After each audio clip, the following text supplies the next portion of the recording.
At my grandson's birthday party, my son-in-law's mother raised her glass and said, "Thank you to everyone who's been with us all these years, except for one old witch." Every eye turned to me. I felt the sting, but instead of breaking, I laughed. "This entire family," I said calmly, "including you, depends on that old witch." Then I reached into my bag, pulled out a folder, and placed it on the table. The deeds. The accounts. The business shares. Silence filled the room as they realized everything they stood on had been built, protected, and held by me. And that night, for the first time, they all showed respect. Oh, you won't believe what happened. I thought I knew humiliation. I thought I knew what it felt like to be dismissed, to be erased.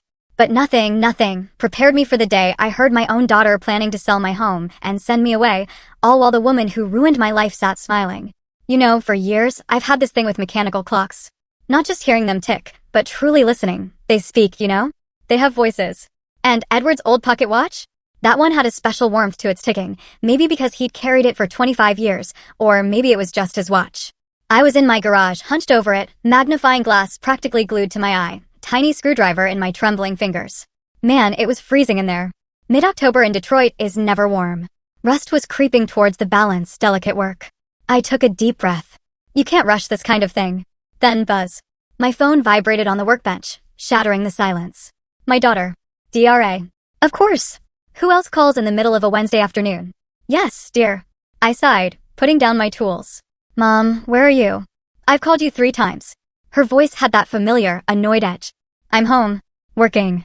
Is something wrong? You promised to help me prepare for Finley's birthday. Did you forget? I hadn't promised a thing, but arguing with DRA is like talking to a brick wall. She demanded I come immediately.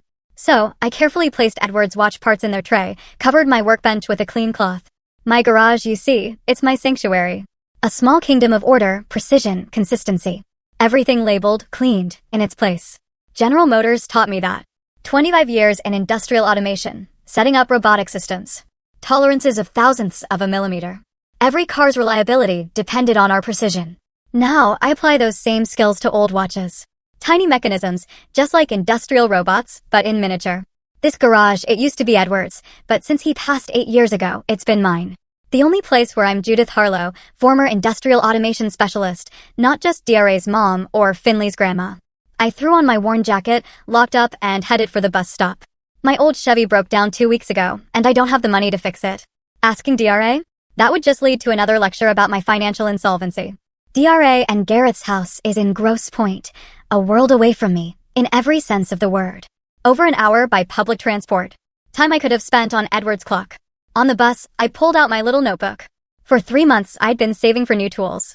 If I skipped a new coat this winter, I could afford a precision screwdriver set. Their house appeared at the end of the street, a huge, 2-story place, perfectly manicured lawn, decorative bushes. So unlike my humble little house in the old neighborhood. The door swung open before I even reached the porch. DRA, impeccable as always, even in her home clothes. The house keys are on the table in the hall. Movers will be here in half an hour. Make sure they don't scratch the parquet in the living room. She gave me a critical once-over. And you should change. I left a suitable dress on the guest bed. I said nothing. Silence has become my survival strategy in this family. DRA left, and I walked through the empty house. It always amazed me how much stuff could fit into a home with so little life. Perfect furniture, untouched decorative items, magazines no one read. I went upstairs, peeked into Finley's room. He was turning 13. Smart, observant, quiet voice, curious eyes, so much like Edward. The room was immaculate. Too immaculate for a 13-year-old. Designer wallpaper, perfectly made bed, shelves of books chosen for image, not interest. I sat on the edge of his bed, remembering helping him with math. He was a quick learner, but he always wanted to know the application. "Grandma, how can you use this for mechanisms?" His eyes would light up with that same spark I'd seen in myself. Looking around, I noticed a desk drawer slightly ajar. Curiosity got the better of me. I pulled it open. Nothing special, notebooks, pencils. But something told me to look further. I crouched down, peered under the bed. Nothing. I ran my hand along the bookcase and felt something hard. A small metal cookie tin. Inside, carefully organized, miniature battery-powered soldering iron, thin screwdrivers, a multimeter, tweezers, spools of colored wire, circuit boards. Beneath them, neat diagrams. I pulled one out, an electronic alarm clock, assembled on a breadboard, small display, custom melodies. Then another, a simple robot on wheels with a mechanical arm that could lift light objects, equipped with sensors to avoid obstacles. Everything was assembled so neatly, with such an understanding of basic electronics. I smiled. The boy had definitely inherited my love for technology. He wasn't just copying, he was modifying, improving. Maybe it was those evenings I told him about industrial robots, automated systems. The doorbell rang, pulling me back to reality. I quickly put the box back and went downstairs. The movers. For the next 2 hours, it was a blur. Arranging furniture, unpacking dishes. DRA's professional decorator looked down on me, but I didn't care. Been there, done that. Around 5 o'clock, DRA returned with a huge race car cake. Gareth, my son-in-law, followed her in tall, fit, I don't even know most of them. When he left to change, I started helping set the table. DRA was nearby, so I decided to brave it. Deara, I've noticed Finley is really interested in electronics. Maybe we should encourage that hobby. My daughter froze. What are you talking about? Her voice was tight. I just think he has a talent for it, like you. DRA cut me off. Mom, don't start. Finley needs to focus on his studies and sports. It's important for his future. Understanding technology can also be important for the future. The Simmons have different traditions, she snapped. Gareth wants his son to go to a good school, then to the Ivy League, like his father and grandfather. I said nothing. Again. When did my daughter become like this? When did she go from a curious little girl who collected radio sets with her father to this cold woman who valued status more than her own child's happiness? The doorbell rang. First guests for the pre-party family dinner. DRA instantly transformed into the welcoming hostess, leaving me in the kitchen to finish appetizers. Half an hour later, the house buzzed with people, Gareth's parents, his sister, her husband, DRA's brother, and his family. I tried to be helpful, serving drinks, clearing dishes, making sure everyone was comfortable. As usual, no one really noticed me. I was furniture. Functional, but unremarkable. Lorraine will be here at 7. I heard Gareth say to DRA in the hallway. I froze. Lorraine. Gareth's mother. A woman I hadn't seen in years, but whose name still made me tremble. I backed into the kitchen, my heart pounding. Lorraine Simmons. 20 years ago, she was the head of human resources at the Not Today. Please, not today. I wasn't ready to face her. Reaching for cups in a top cupboard, I accidentally dropped one. The sound of broken porcelain was ridiculously loud. I quickly started gathering the pieces, hoping no one heard. Grandma, you cut yourself.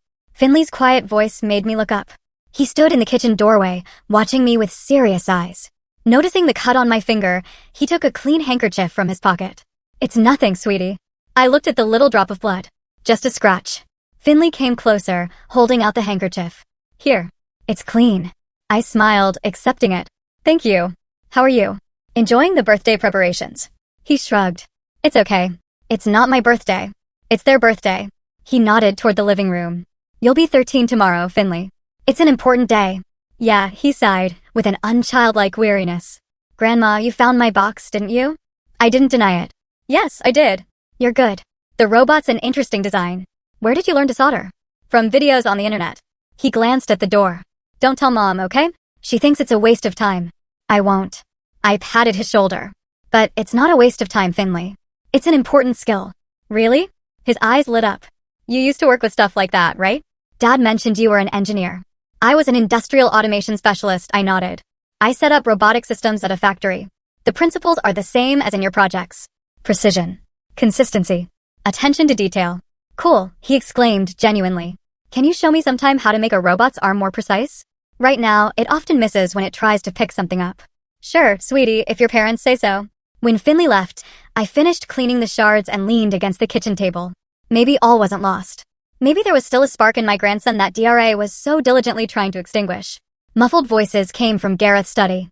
I wasn't trying to eavesdrop, but I couldn't help stopping as I passed by. The house is on a nice lot, Lorraine was saying. The developer is offering a great price. It's the perfect location for new townhouses. But it's Mom's house. Deara's voice sounded uncertain. I can't just sell it. Honey, the house is technically yours. Edward left it to you. And what is your mother doing there? Living alone, spending money on fixing up junk.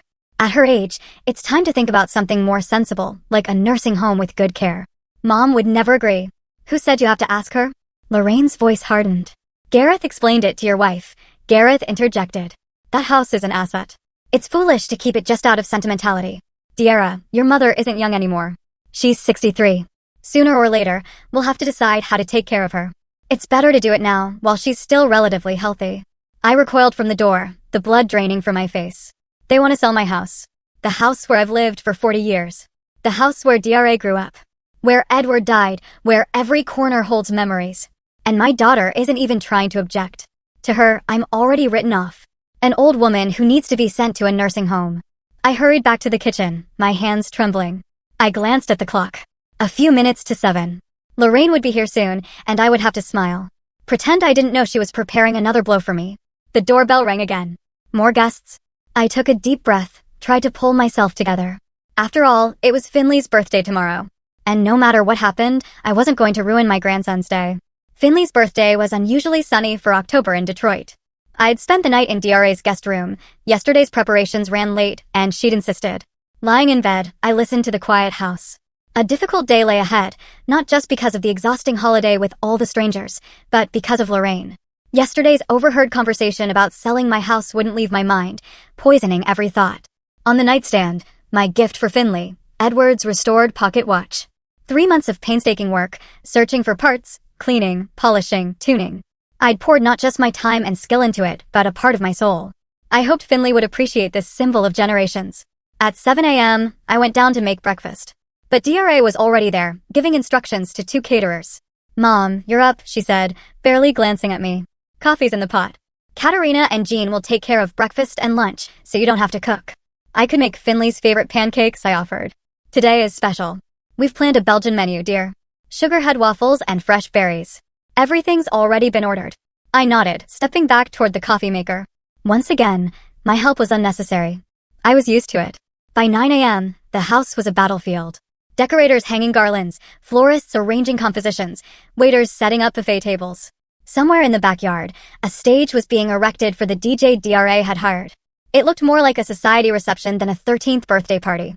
Finley came down at 9, still sleepy, subdued. "Happy birthday, dear." I hugged him, feeling him awkwardly hug me back. "Thanks, Grandma," he smiled weakly. "Finley." DRA rushed in, phone in hand. "Finally. You have 40 minutes for breakfast. Then you need to get ready. The photographer will be here at 11:30 for family pictures before guests arrive." "Okay, Mom," he said obediently, sitting at the table where a plate of perfectly arranged waffles waited. I sat next to him when DRA left to answer a call. "How are you feeling on such an important day?" I tried to sound cheerful. Finley shrugged. "I don't know. It's weird, all this." He gestured around the room at the strangers. "It's not really what I wanted. What would you like?" He thought for a moment. "Maybe just go somewhere with a few friends. To a science museum or a robotics exhibition. Something like that." I nodded. It was a familiar story.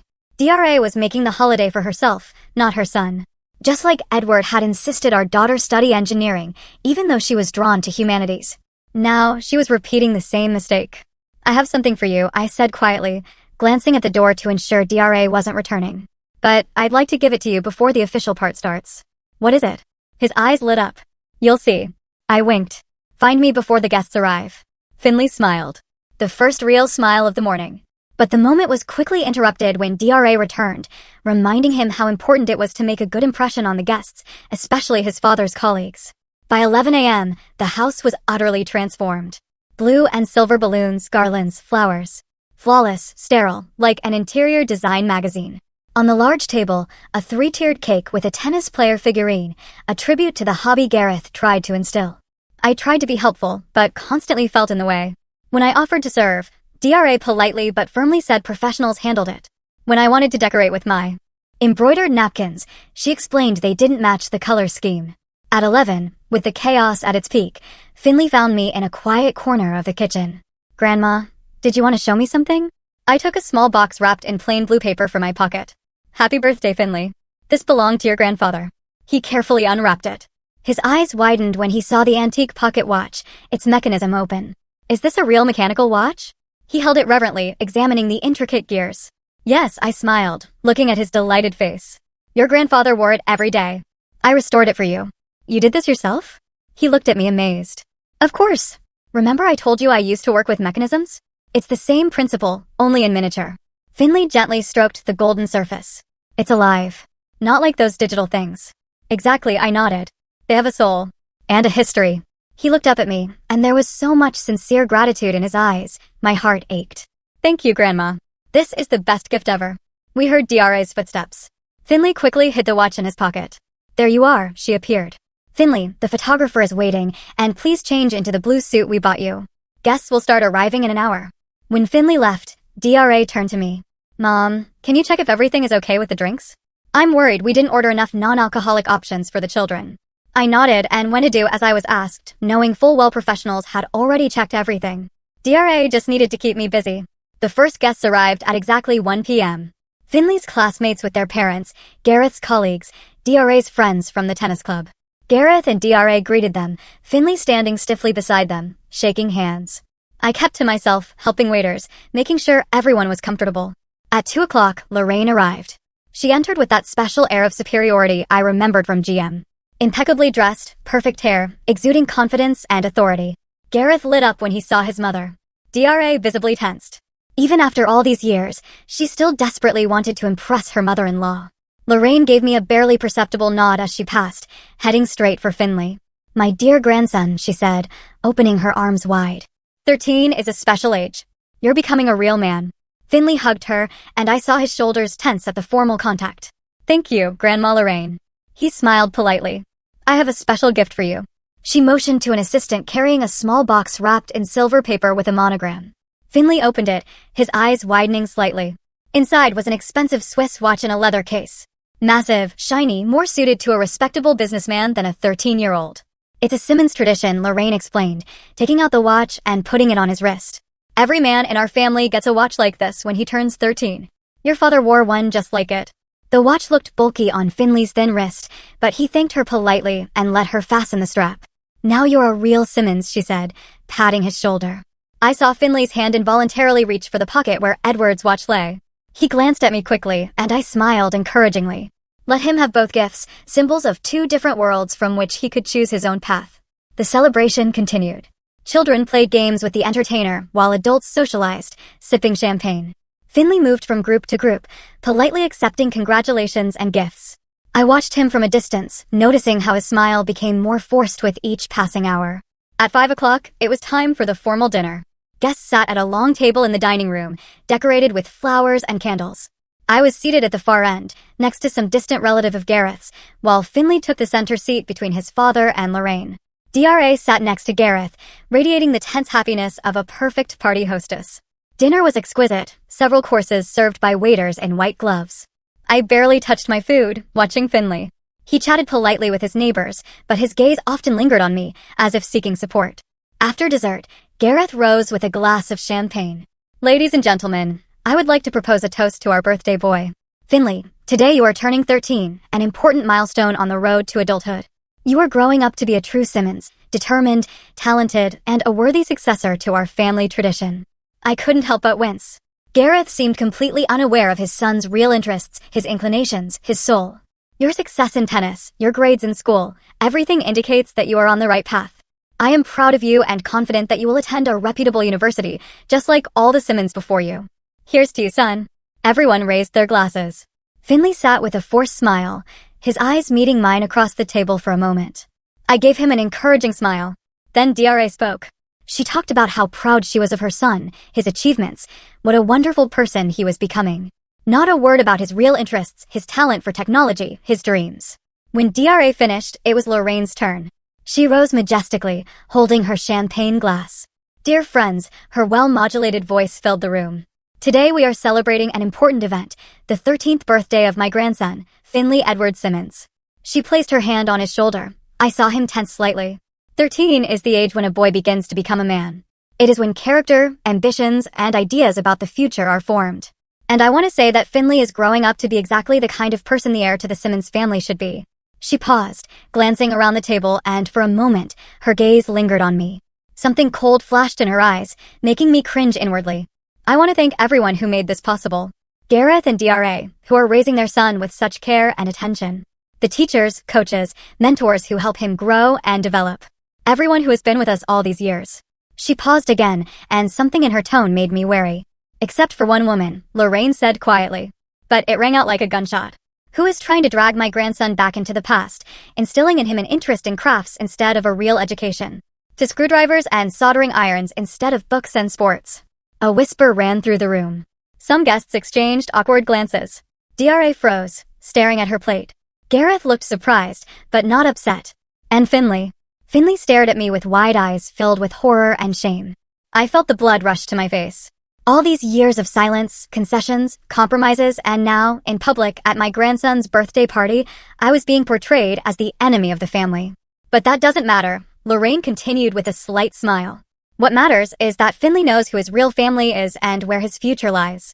To you, dear grandson. She raised her glass. Most guests followed, though some looked embarrassed. I sat motionless, feeling something inside me break completely. The thin thread of respect and acceptance that had held my relationship with my daughter's family together was severed. Dinner continued. Conversation gradually returned to normal. No one mentioned Lorraine's strange toast, though I felt curious glances. Dra didn't come over to me, didn't stand up for me, didn't say a word in my defense. She just kept smiling, playing the perfect hostess. When the cake was brought out, a 3-tiered work of confectionery art with a tennis player on top, everyone gathered around Finley to sing. I stood aside, feeling like a ghost. Finley blew out the candles, and his gaze met mine for a moment. There was so much pain and apology in his eyes that my heart ached. After the cake, guests began to leave. I mechanically performed my duties, collecting plates, helping with gifts, thanking people. But inside, a decision was forming. I could no longer be a shadow in my own family's life. When the last guest left, I went up to the guest room, gathered my few belongings. Then I went downstairs. Dra and Gareth were in the living room, talking to Lorraine. Finley sat on the sofa, looking at the gifts with a distant expression. I walked over to the table in the hall where my keys to my daughter's house lay. The same keys Dra had given me, just in case, but which I'd always been reluctant to use, as if invading her space. The clink of metal against the glass surface made everyone turn. I stood in the doorway, straight as a board, looking Lorraine straight in the eye for the first time in years. Judith, what are you doing? Dra frowned, looking at the keys. I'm leaving. My voice was calm, though inside I trembled. Thank you for your hospitality. Don't be silly, Mom. Dra rolled her eyes. It's late. And what? I interrupted my daughter for the first time. Are you afraid your old mother won't make it home? Don't worry. I'll manage. I've managed all my life. Lorraine watched with mild interest, as if it were a TV drama. Gareth looked annoyed. I'd probably ruined his quiet evening. Grandma. Finley got up from the sofa, his voice alarmed. Please stay. It's dark. It's all right, dear. I smiled at him. Happy birthday again. I hope you continue to do what you really enjoy, regardless of what others say. I turned and headed for the door, feeling their eyes on me. No one tried to stop me. Even Dra just said, Mom, you're being unreasonable. We'll talk tomorrow when you've calmed down. I didn't answer. I opened the door and stepped out into the cool October evening. The sky was overcast, a light rain falling. I hadn't brought an umbrella, but right now, that seemed insignificant. For the first time in many years, I felt free. Humiliated, broken, but free. The rain grew heavier with every step. Fine drops turned into heavy streams, drumming on the asphalt. I walked with my head down, ignoring my wet clothes. The October cold penetrated to my bones, but inside me burned a fire of humiliation and anger. For 23 years, I had been a shadow in my own family. 23 years of conforming, giving in, keeping quiet. And here was the result. Public humiliation in front of dozens of people, most of whom I didn't even know. And my own daughter said nothing, didn't stand up for me, didn't say a word. Where did I go wrong? When did Dra turn from a curious little girl who helped her father assemble radio receivers into this cold woman who valued status more than her own mother? Maybe I worked too much when she was little, or didn't raise her strictly enough. Or was it because Edward and I always lived modestly, without the luxury she saw in her wealthy classmates' homes? I walked through the deserted streets of Grosse Pointe, a neighborhood where I never felt at home. It was about 2 kilometers to the bus stop, then another hour to my old house in the working-class neighborhood. But now that distance seemed insignificant compared to the chasm that had formed between me and my family. The rain washed away the lines on the sidewalk, turning them into gray streams. Lorraine's words echoed in my head with each step, except for one woman. Except for one woman. How dare she? What right did she have to judge me, my relationship with my grandson, my attempts to support his true interests? This was the same Lorraine who had signed my dismissal order 20 years ago, knowing my husband was ill and my daughter in college. And now she was trying to erase me again. This time, from my grandson's life. I was so lost in thought that I didn't immediately hear the quick footsteps behind me. Only when they were almost upon me did I turn around and freeze in surprise. Finley was running through the rain, soaked to the skin, without a jacket, wearing only the blue suit from the party.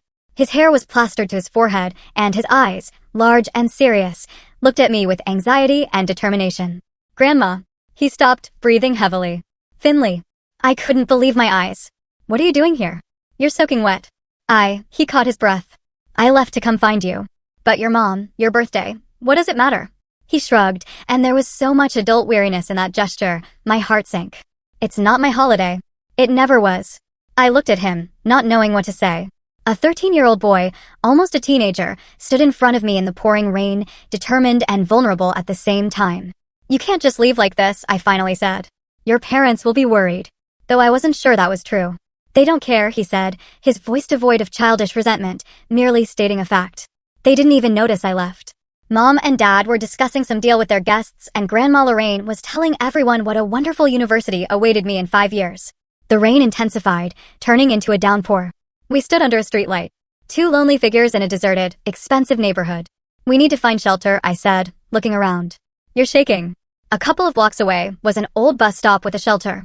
I took Finley's hand, and we hurried there, jumping over puddles, huddling close. Under the thin roof, it was a little drier. At least the rain wasn't hitting us directly. I took off my scarf and tried to wipe his wet hair. Why did you follow me? I asked when we'd caught our breath. Finley took something from his wet jacket pocket and held it out to me on his open palm. Edward's pocket watch. I gasped, imagining the water damage. I couldn't leave them there, he said quietly. They wouldn't understand how special they are. Finley, Grandma, I can't stay there anymore, he blurted out suddenly. They're always telling me who I'm supposed to be. Tennis, a prestigious school, the right friends, the right hobbies. No one asks what I want. His voice trembled, but not from the cold. What do you want, Finley? He thought for a moment. I want to create things like you. Like the grandfather you told me about. I want to understand how things work, not just use them. But when I try to talk to Mom about it, she just sighs and reminds me I have tennis practice or French class. I nodded, recognizing echoes of my own story. My father hadn't understood my interest in mechanics either, considering it inappropriate for a girl. It took me years to defend my right to follow my own path. What about your father? I asked. Have you tried talking to him? Finley shrugged. He's always busy. When he's home, he's usually working in his office or on the phone. And if we do have time together, he spends it talking about the future, the family business, the Simmons traditions. As if I've already decided I want to be an exact copy of my father and grandfather. The rain drummed on the thin roof of the bus stop, creating a strange intimacy, as if we were in our own little world. Grandma, Finley looked me straight in the eye. What Grandma Lorraine said at the table, that was awful. I saw how much it hurt you, and no one stood up for you, not even Mom. Adult relationships are complicated, Finley, I said, trying to find words that didn't sound like excuses. Sometimes people make choices that are hard for others to understand. That's not right, he said stubbornly. They treat you like a piece of furniture. Like something you can move around or throw away when you don't need it anymore. His insight struck me. This boy saw what many adults chose not to see. You observe a lot, don't you? I asked quietly. When you're a quiet kid, people often forget you're in the room. He smiled faintly. I heard them talking about selling your house. As if it were just property, not a place where you live. I felt a lump rise in my throat.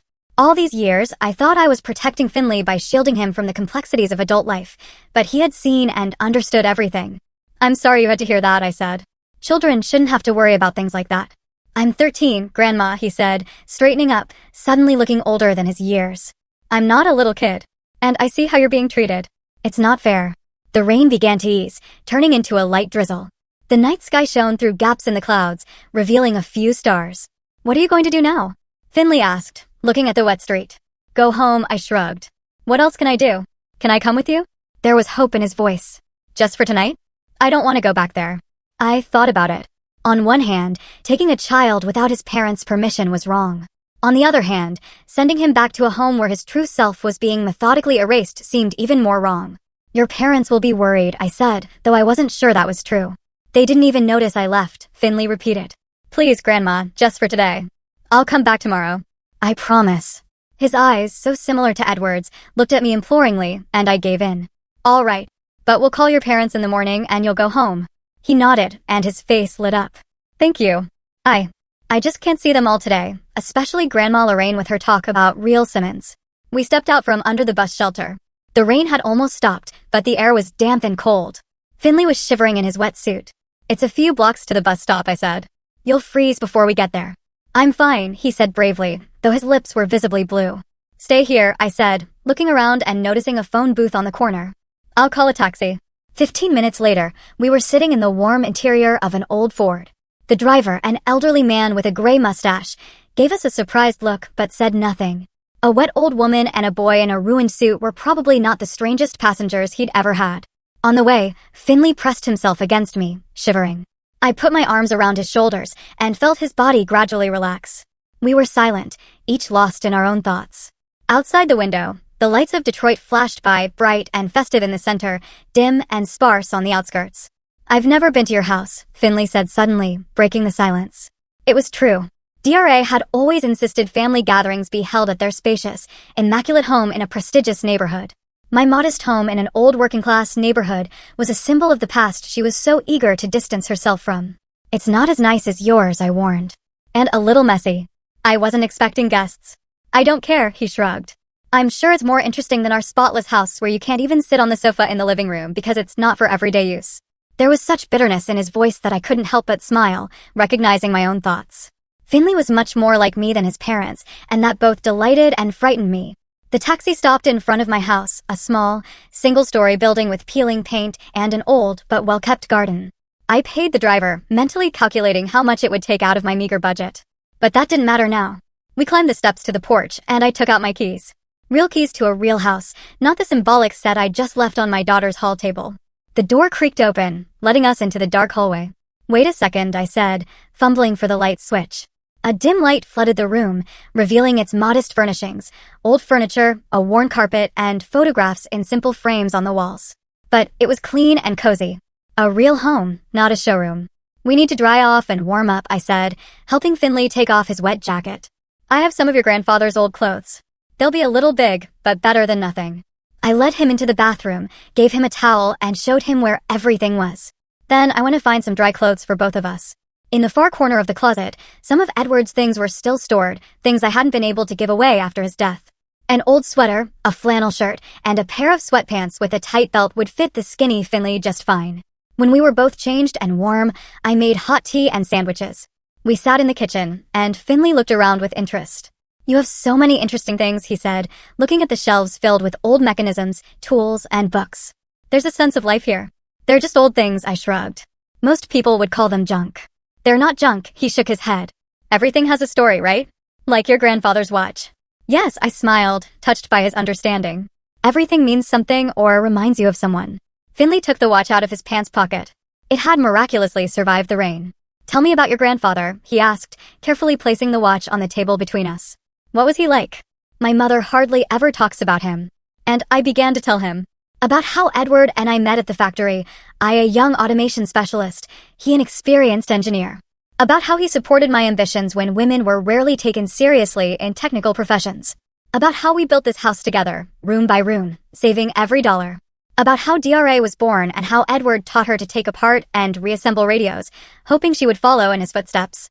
Finley listened, holding his breath, eagerly absorbing every detail about the family he knew so little about. "Why did Mom lose interest in technology?" he asked when I paused. "You said she loved building radios with Grandpa." I sighed, searching for the right words. In high school, Deara became friends with girls from wealthy families. They lived a completely different life. Expensive cars, travel, fashionable clothes. I think she became ashamed of our simple home, of her father getting his hands dirty with machine oil. She began to dream of a different life, and then she met Gareth in college. She found her ticket to that world, Finley finished quietly. And since then, she's been trying to prove that she deserves to be there. I was struck by his insight. Yes, that's probably true. But you know, Finley, I don't blame her. Everyone has the right to choose their own path. It's just that sometimes people forget where they came from and who helped them along the way. We sat in silence, broken only by the ticking of the old clock on the wall and the sound of the rain subsiding outside. In that moment, a connection formed between us that was deeper than words, an understanding between two people who saw the world in a similar way, despite the difference in age. "Grandma," Finley said suddenly, looking at me with serious eyes. "I want to stay with you. Not just for today. I want to live here with you." His words took me by surprise. "Finley, that's impossible. Your parents would never agree. And this is your family. Your home." "It's not a home," he shook his head. "It's a place where I live, but I've never really felt at home there. Not like I do here with you in just one evening." His words touched me deeply, but I knew I couldn't encourage such thoughts. "Listen, you're upset right now. It's been a hard day for all of us. Let's talk about it tomorrow with a clear head." Finley looked disappointed but nodded. "Okay, but I won't change my mind. It's late." I glanced at the clock. "You need to get some rest. I'll make up the guest room for you." As I made up the bed in the small room that had once belonged to DRA, I thought about Finley's words. Part of me was touched by his desire to stay, but another part understood how unrealistic that was. DRA and Gareth would never allow their son to live with his grandmother in an old working-class neighborhood, far from prestigious schools and the right friends. When I returned to the kitchen, Finley was standing at the window, looking out at the wet street, wearing Edward's sweater, which was too big for him. He looked touching and vulnerable. "Come on," I called. "I'll show you where you'll be sleeping." He turned around, and I saw he was holding Edward's pocket watch. "It stopped ticking," he said. "Probably because of the rain." "It's okay," I said, walking over and taking the watch. "I'll take it apart and dry it out tomorrow. The mechanism shouldn't be damaged." "Do you really think you can fix it?" There was hope in his voice. Of course, I smiled. It was wrong. I knew that. But today, just today, I allowed myself to be less than perfect as a grandmother and a mother. Just for one night. In the morning, I would make the right call. I walked over to the window and looked out at the night street. The rain had stopped. Streetlights and stars reflected in puddles. Somewhere out there, in a wealthy neighborhood, in a big house with a perfect lawn, my daughter was probably beginning to understand that not everything in this world can be controlled. That sometimes people, even those closest to us, can make unexpected choices. I returned to the table and picked up Edward's watch. I held it to my ear. Silence. But I knew the mechanism inside was still alive, just in need of care and attention. Just like our family. I carefully placed the watch on the table and went to my bedroom. Tomorrow would be a new day and perhaps the beginning of something new in our relationship. I didn't know what the future would bring, but for the first time in a long time, I felt like I had a voice. And a choice. And a little boy who understood me better than anyone else. Morning came too quickly. I woke to the sound of rain drumming on the roof, normal for Detroit. I lay there, staring at the ceiling, gathering my thoughts. The events of yesterday seemed unreal, like a bad dream. But they were real. Lorraine with her insulting post. Me leaving the party. Finley coming after me in the pouring rain. Finley. I sat up abruptly. My grandson was asleep in the next room, and his parents were probably going crazy. Or maybe they hadn't noticed yet. No, impossible. No matter how absorbed DRA and Gareth were, they couldn't have missed their son not coming home. I looked at the clock. 7 a.m. Time to call my daughter. I took out my phone, finger hovering over the buttons. What would I say? "Hi, dear. Your son is with me. Don't worry." After leaving the party, leaving the keys, taking a 13-year-old child without permission. The phone rang before I could dial. Of course, it was DRA. I took a deep breath and answered. "Mom?" My daughter's voice was tense. "Is Finley with you?" "Yes." No point denying it. "He came to pick me up last night. He got soaked in the rain. I couldn't send him back in that state." "And you didn't think to call?" Her voice was boiling with rage. "We've been freaking out all night. Gareth drove around the whole neighborhood. We called his friends, the police." "I was going to call in the morning," I replied, trying to sound calm. Finley was upset. He needed some time. "Upset?" DRA raised her voice. "What did you say to him?" "He's never run away from home before." "I didn't say anything to him," I said, starting to get angry myself.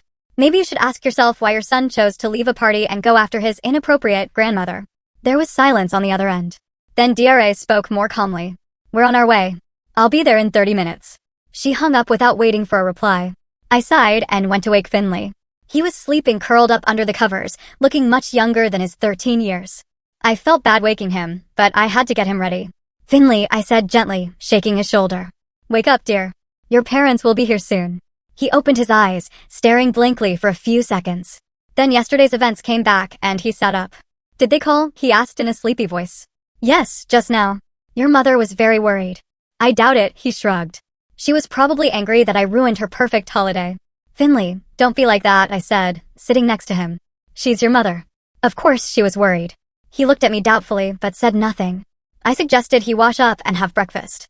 His clothes, dry from the night, lay neatly folded on a chair. We ate toast and tea in silence. Then, the sound of a car pulling up. Finley tensed. I put my hand on his shoulder. "Everything will be fine. Just be honest, okay?" He nodded, but I could see the anxiety in his eyes. The doorbell rang sharply, insistently. I went to open it, preparing myself. DRA and Gareth stood on the doorstep. My daughter looked exhausted, pale face, red eyes, disheveled hair. Gareth, on the other hand, seemed composed and determined, only the muscles in his jaw betraying his tension. "Where is he?" DRA asked without greeting me. "In the kitchen, having breakfast," I said, stepping aside. They walked past me without a word. I followed them. Finley was still sitting at the table, straight as a string. "Finley Edward Simmons." DRA's voice trembled. "What do you think you're doing?" The boy looked up at his mother. "Hi, Mom." "Hi, Mom," she exclaimed, throwing her hands up. You disappeared on your own birthday without saying a word. Do you have any idea what we went through? We called the police, the hospitals. I left a note, Finley said quietly. On your bed. Dra fell silent, digesting this. We didn't go into your room, she finally said. We thought you were somewhere in the house or the garden. And when we realized you weren't there. When did you realize that? Finley asked, his voice challenging. An hour? 2. It doesn't matter, Gareth interrupted. What matters is that you left without permission with a grandmother who didn't even bother to call us. Don't bring Grandma into this. Finley suddenly raised his voice. It was my decision. I couldn't stay there any longer. Not after what Grandma Lorraine did. Dra shot me an accusing look. What did you tell him? She didn't say anything to me. Finley stood up from the table. I saw everything myself. How Grandma Lorraine humiliated her in front of all the guests. How you sat there and said nothing. How no one stood up for her. A heavy silence fell. Dra lowered her eyes, unable to find words. Gareth shifted from foot to foot, clearly uncomfortable. Finley, you don't understand adult relationships, he finally said. Between Dra's mother and my mother, it's a complicated story. I understand enough, the boy said stubbornly. I understand when someone is treated unfairly, and I don't want to be a part of it. Enough. Dra shook her head. We'll discuss this at home. Get ready. We're leaving. I'm not going. Finley crossed his arms. I want to stay with Grandma. Don't be silly. Gareth stepped forward. Your place is at home with us. You have school, practice. I don't care. Finley's voice trembled. I hate tennis. I hate the school where all anyone talks about is money and status. I hate being a real Simmons. Gareth looked as if he'd been struck. Dra paled even more. Finley, please. She reached out to him. You're upset. I understand, but this isn't the answer. Let's go home and we'll talk about it. There's nothing to talk about. He pulled away from her hand. You never really listened to me. All you care about is what you want. I stood to the side, watching with a heavy heart. I didn't want to be the cause of discord between Finley and his parents, but at the same time, I understood his feelings. Finley, I interjected gently. Maybe you should listen to your parents. They were worried about you. He looked at me with disappointment. You too, Grandma? I thought you would understand. I do understand, I said, walking over to him and putting my hand on his shoulder. But your place is with them right now. They're your parents, and they love you, even if they don't always show it the way you'd like them to. Dra looked at me in surprise, clearly not expecting my support. Fine, Finley finally said. I'll go home. But if nothing changes, I'll leave again. And next time, you won't find me. Finley. Dra exclaimed. I'm serious, Mom. He looked her straight in the eye. I can't live like this anymore. I'm 13 years old, but I feel like a prisoner in my own home. The tension in the room reached its peak. Gareth looked angry. Dra looked shaken. Finley looked determined, despite his young age. I think we all need to calm down, I said, trying to defuse the situation. Finley, go get your things. Your parents and I need to talk. The boy hesitated, but then nodded and left the kitchen. As soon as his footsteps faded, Dra turned to me. How could you, Mom? Take a child without our permission? Do you realize that could be considered kidnapping? I didn't take him. I shook my head. He came to me, soaking wet and upset. What was I supposed to do? Send him back out in the rain. You should have called, Dra snapped. Yes, I should have. I admitted my mistake. And I'm sorry I didn't. But I'm also sorry about what happened at the party. About your mother-in-law publicly insulting me, and you not saying a word in my defense. Dra looked away. That was inappropriate of her, but you know Lorraine, she's always very direct. Direct? I couldn't believe my ears. Dra, she humiliated me in front of all your guests. She basically accused me of being a bad influence on Finley because I encourage his interest in technology. Isn't that true? Gareth interjected. You encourage him to do all these crafts when he should be focusing on his studies and sports. Crafts? I looked at my son-in-law in confusion. Finley builds electronic devices, programs, studies mechanics. These aren't crafts. These are things he has a real talent for. He also has a talent for tennis, Gareth said stubbornly. And languages and math, areas that will really help him in the future. And technical creativity won't help him? I shook my head. Look around you, Gareth. We live in a world created by engineers and inventors. People who took apart radios and built robots when they were kids. That's not the point, Dra interjected again. The point is that you're encouraging him to secretly do things we don't approve of. You're undermining our authority, and you're suppressing his personality. I couldn't hold back any longer. You don't see who he really is because you're too busy creating the perfect heir to the Simmons family. Gareth clenched his fists. You have no right to judge how we raise our son. I do. I met his gaze without fear. When I see that he's unhappy. When he's ready to run away from home just to be listened to and understood. A tense silence fell. I could see Dra struggling, her face shifting between anger, hurt, and doubt. In any case, she finally said, this is our family and our decisions. You can't just take Finley away whenever you feel like it. I'm not going to, I replied. But maybe you should think about why he chose to come with me. Gareth opened his mouth to reply, but at that moment, Finley returned to the kitchen with his backpack. I'm ready, he said quietly. Okay, DRA smiled tensely. Let's go home. Dad will make your favorite pancakes for breakfast. I don't want pancakes. Finley shook his head. I need you to listen to me. Really? Listen. DRA and Gareth exchanged glances, not knowing what to say. Grandma? Finley turned to me. Can I come over after school? You promised to show me how to fix Grandpa's watch. I looked at DRA, waiting for her reaction. She pursed her lips, but nodded. I think we can arrange that if you do your homework first. Thanks. Finley hugged me. I'll be there soon. I promise. As they were heading for the door, I suddenly remembered. Diarra, can I talk to you alone? Just for a minute. She hesitated, then nodded. Gareth, wait with Finley in the car. I'll be right there. When we were alone, I took a deep breath. What I was about to say had been on my mind for a long time. Diarra, I know about your plans to sell my house, I said bluntly. I overheard your conversation with Lorraine. She paled. Mom, it was just a discussion. We haven't decided anything. Listen to me, I interrupted her. This house is technically yours. That's true. But that's only because your father wanted to secure your future. He never imagined you would kick me out of here. No one is going to kick you out, DRA protested. We just thought that at your age, it would be better. At my age, I smiled bitterly. I'm 63, dear, not 93. I'm completely independent and intend to remain so for many years to come. She lowered her eyes. Mom, you have to understand. This neighborhood is becoming less and less safe, and the house needs constant repairs. I can manage, I said firmly. And I will continue to manage. But there's something you don't know. I walked over to the sideboard and took out a folder containing documents I'd kept for many years. Remember 3 years ago when Gareth lost his job because of a company merger? When you almost lost your house because of an unpaid mortgage? DRA frowned. What does that have to do with anything? We got through it. Gareth got a new job. But it took almost 6 months, I said, opening the folder and taking out a document. During that time, you had to make 3 mortgage payments, each for $5,000. Remember how strangely quickly the bank agreed to restructure the loan? How suddenly they became so understanding? What are you trying to say? DRA's voice sounded anxious. I paid, I said, handing her the receipts. All $15,000. My retirement savings. DRA took the documents with trembling hands. But how? Why didn't you say anything? Because I knew Gareth wouldn't accept help from me, I shrugged. His pride wouldn't allow it. And you? You would have put his feelings above the safety of your family. So, I made a deal with the bank directly. Mom. DRA stared at me with wide eyes. I didn't know. Of course you didn't. I took the receipts and put them back in the folder. I'm not saying this to make you feel guilty. I'm saying this so you understand. I've always done everything I could for you and your family, and I'll continue to do so. But I won't let them evict me from my own home and send me to a nursing home like some useless thing. DRA stood there, shaken, unable to find words.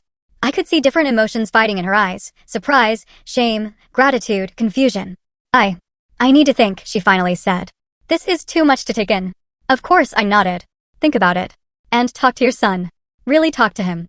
Listen to him. He's a wonderful boy, dear. And he's so much like your father, even though you may not see it.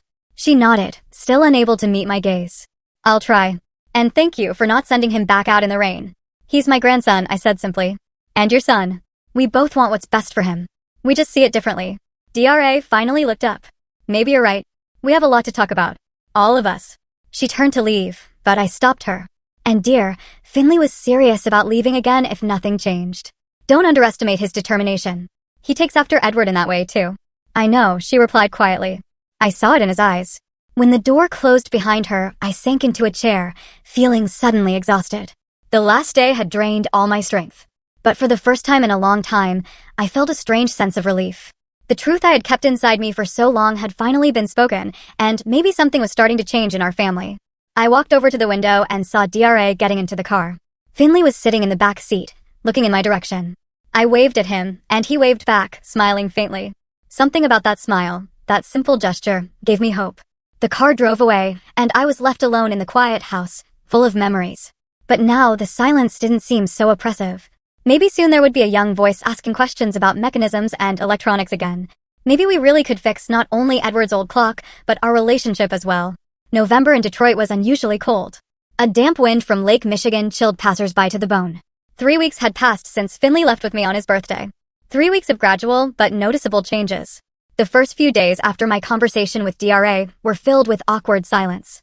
She called dryly, formally, letting me know when Finley could come over and clearly stating when he needed to be sent home. I didn't press the issue, understanding she needed time to process everything.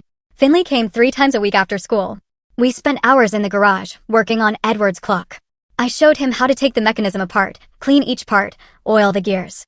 He was a capable student, attentive, careful, with a natural understanding of mechanics. "Grandma, look," he exclaimed one day when we managed to get the pendulum swinging again. "It's alive." His eyes burned with the same fire I'd seen in Edward's when he fixed something complicated. It wasn't just pride in a job well done, but genuine joy at coming into contact with a marvel of engineering. On the 3rd Thursday in November, as we were finishing work on the clock, I felt a strange heaviness in my chest. At first, I didn't think much of it. The weather was changing and my age was starting to show. But by evening, the pain intensified, radiating to my left arm and jaw. "Grandma, you look pale," Finley remarked. "Are you feeling okay?" "Just tired." I tried to smile, but it came out more like a grimace. "Maybe I should lie down for a minute." I got up from the chair and immediately staggered. The room spun around me and the pain in my chest became unbearable. The last thing I remember before losing consciousness was Finley's frightened face and his cry. "Grandma." I woke up in the hospital. A white ceiling, the beeping of machines, the smell of antiseptic. I tried to move, but my body felt foreign, unresponsive. "Mom?" DRA's voice sounded somewhere nearby. "Are you awake?" "Thank God." I turned my head and saw my daughter sitting by the bed. She looked exhausted, red eyes, pale face, disheveled hair. "What happened?" My voice was hoarse and weak. "You had a heart attack." DRA took my hand. "Quite a serious one." If it weren't for Finley, he reacted so quickly. He called an ambulance and called us. "The doctors say he saved your life." I tried to comprehend what I'd heard. A heart attack. At 63. Just like Edward, only he couldn't be saved. "How long have I been here?" 2 days, dear." DRA squeezed my hand. "You were unconscious. The doctors were worried, but now everything should be fine. You had surgery and a stent put in." I nodded, trying to collect my thoughts. "Finley, is he okay?" This must have scared him. "He's fine," DRA smiled weakly. "He sat here the whole time until we sent him home to sleep." He's very attached to you, Mom." There was no usual irritation in her voice, only fatigue and something else. Perhaps realization. "I'm sorry I made you worry," I said, trying to sit up higher. "Don't be silly, dear." DRA helped me get more comfortable. "It's not your fault." I should be the one apologizing. I looked at her in surprise. DRA rarely admitted her mistakes, and even more rarely apologized. "For what?" She lowered her eyes. "For everything. For not standing up for you at Finley's birthday party. For letting Gareth's mother humiliate you all these years. For not appreciating everything you did for us. For trying to sell your house without asking you." Her voice trembled, and I saw tears rolling down her cheeks. My proud, always composed daughter was crying without holding back. "When the doctor said you might not make it, I suddenly realized how much I hadn't told you," she continued. "How many years were lost because of my stupid pride and desire to live up to other people's expectations." "Deara," I reached out and touched her face. "I always knew you loved me, even when we didn't understand each other. But I behaved terribly." She shook her head. "I became what I always feared I would become, a cold, calculating woman who values status more than family. You just wanted the best for your son," I tried to comfort her. "Like all mothers do." "But I didn't see what was really best for him," DRA smiled bitterly. "I didn't notice how unhappy he was trying to live up to our expectations. It took him running away from home and you ending up in the hospital for me to finally see the light." We talked for a long time. For the first time in years, we truly talked. Openly. And honestly. About her childhood, Edward's death, her desire to escape the working class, my disappointment when she turned her back on everything we'd taught her. About Finley and his talents, about Gareth and his family, about plans for the future. I talked to Gareth about the house, DRA said as our conversation drew to a close. "We've decided not to sell it. It's your house, Mom, and it will always be yours unless you decide otherwise." I felt a heavy weight lift off my shoulders. "Thank you, dear. That means a lot to me. And one more thing," she hesitated. "Finley wants to join a robotics club. Gareth and I have decided to support him. And maybe you could go with him sometimes? Share your experience." I couldn't believe my ears. "Of course. I'd love to. But what would Lorraine say?" DRA sighed. "Lorraine will have to accept it. Gareth, he's been rethinking a lot of things over the last few days. He saw how worried Finley was about you, how he wouldn't leave your bedside. It made him think about family values. About what's really important." There was a soft knock and Finley appeared in the doorway. Seeing me awake, he rushed to the bed. "Grandma, you're awake." I smiled, feeling my heart warm with his sincere joy. Thanks to you, as I heard. You're my hero, Finley. He blushed. I just did what had to be done. I called an ambulance, like you taught me to do in case of an emergency. And saved my life. I took his hand. Thank you. I was so scared, he admitted quietly. When you fell, I thought, it's okay, I reassured him. I'm fine. And I'll be even better once we finish your grandfather's watch. His face lit up. I've almost finished cleaning it, just like you showed me. It'll be working again soon. A week later, I was discharged. Gareth came to pick me up himself, unusually attentive and caring. A specially prepared room awaited me on the ground floor of my daughter's house, so I wouldn't have to climb stairs. The first few days were difficult. I felt weak, tired quickly, and my heart sometimes made itself known with unfamiliar sensations. But gradually, it became easier. I started helping with simple household chores, cooking Finley's favorite meals, and spending time with him, reading books, looking at drawings.